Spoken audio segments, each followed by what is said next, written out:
dal leen ak jàmm ci Lenali programmation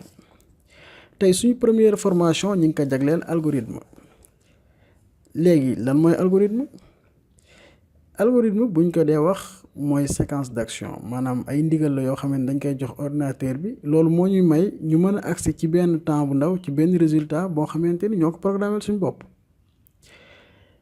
léegi pour mu gën a leer sa bopp ñu jox la benn misaal bu nekkoon ni tey da nga waroon togg dara moo xam ceebu jën la wala maafe wala leneen yow li nga njëkk soxla mooy soxla nga dem marché ndugg daggate doogay def ci cin li. algorithme tamit noonu lay doxee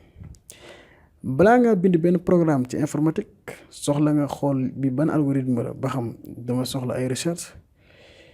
boo paree nga analyse situation bi doo koy créer. léegi bu ñu ñëwaatee ci principe algorithme ñaari mbir moo ko tënk mooy information d'entrée mooy li nga xamante ni yaa koy dugal bindal ko sa bopp ak li nga xamante ni bu programme bi doxee normal ni mu war a doxee loolu la war a génnee. bu nekkee nag da nga juum ci information d'entrée yi maanaam li nga dugal algorithme bi du dox normal te programme bi kon erreur lay indi. léegi bu ñu ñëwee ci dàkkantal yi nga xam ne dañ koy dàkkantal algorithme ak tamit ñëwaat algorithme naka la taxawee dinañ gis ni langage yi nga xamante ni ñoom ñoo ëpp doole ci li ñuy jëfandikoo algorithme ñooy mën nañ citer maanaam C mën nañ wax tamit C++. wax tamit langage bi nga xamante ni moom lañ naan Java mi nga xamante ni si lañ programmer Android. léegi bu ñu jógee foofu dañuy ñëw ci lu am solo ci algorithme mooy algorithme nan lañ koy dàkkantale maanaam ndax algorithme rek la ñuy wax wala tamit am na beneen tur bu ñuy wax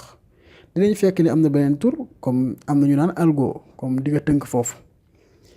léegi algorithme am na ñaari mbir nu muy fonctionner ni nga xamante ni moom la programme war a doxee liñ naan déclaration de variable maanaam nga jël ay variable mbir yoo xamante ni day changer wala day soppiku ak déclaration de constante. dinañ ñëw ci suñu bind yi ci kanam naka la ñuy déclarer variable ngeen gis ko en cas pratique. léegi buñ nee variable yooyu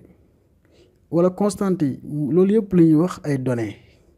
maanaam li nga xamante ni moom la ñuy jox programme bi comme par exemple ma jox la benn exemple bu ñu amoon variable bu ñu naan x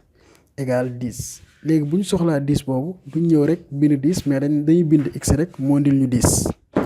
loolu moom lañ naan déclaration des données. léegi données yooyu bu ñu ko déclaré pare dina am commencement léegi commencement bi mooy début bi dina am ndigal bi comme instruction 1 am instruction 2 instruction 3 ak instruction n maanaam bu dul jeex bu paree si loolu ñu def fin maanaam programme bi jeex kon lii la ñuy programmer.